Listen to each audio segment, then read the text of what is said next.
అన్ని కలెక్టర్ కార్యాలయం ముందు పీడిఎస్ ఆధ్వర్యంలో ఆందోళన కార్యక్రమాలు చేపట్టడం జరిగింది. ముఖ్యంగా ఈ రాష్ట్ర ప్రభుత్వం గత ప్రభుత్వం ఏదైతే విద్యార్థులకు ప్రభుత్వ విద్యను సర్వనాశనం చేయడానికి సంబంధించినటువంటి 84, 85, 117 జీవోలు ఏవైతే ఉన్నాయో ఆ జీవోల ద్వారా 3, 4, 5 తరగతులు విలీన ప్రక్రియ ద్వారా రాష్ట్రంలో సుమారుగా 4,500 పాఠశాలను ఈరోజు మూసివేసినటువంటి పరిస్థితి ఉంది. అదేవిధంగా యువగలం పాదయాత్రలో లోకేష్ గారు ఒకటే చెప్పారు, నేను అధికారంలోకి వచ్చిన వెంటనే 117 జీవోను తక్షణమే రద్దు చేస్తా అని చెప్పాడు. ఈరోజు నెల పైన అవుతా ఉన్నది. ఈరోజు 117 జీవోపై స్పష్టత లేనటువంటి పరిస్థితి ఉన్నది. కాబట్టి 117 జీవోను తక్షణమే రద్దు చేయాలని ఈ సందర్భంగా డిమాండ్ చేస్తూ ఉన్నాం.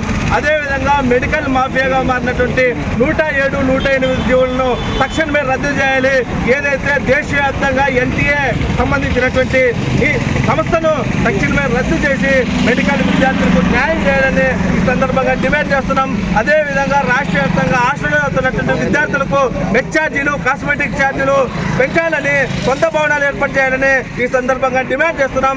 లేని పక్షంలో రాష్ట్ర వ్యాప్తంగా ఆందోళన కార్యక్రమాలు చేపట్టి సీఎం కార్యాలయానికి ముట్టడించడానికి కూడా పీడీఎస్ విద్యార్థి సంఘంగా సిద్ధంగా ఉంటుందని ఈ సందర్భంగా హెచ్చరిస్తా ఉన్నాం.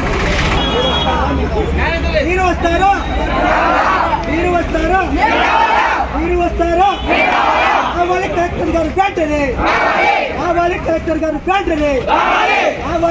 గారు వెంటనే పరిష్కరించాలి విద్యారంగ సమస్యలు వెంటనే పరిష్కరించాలి విద్యారంగ సమస్యలు.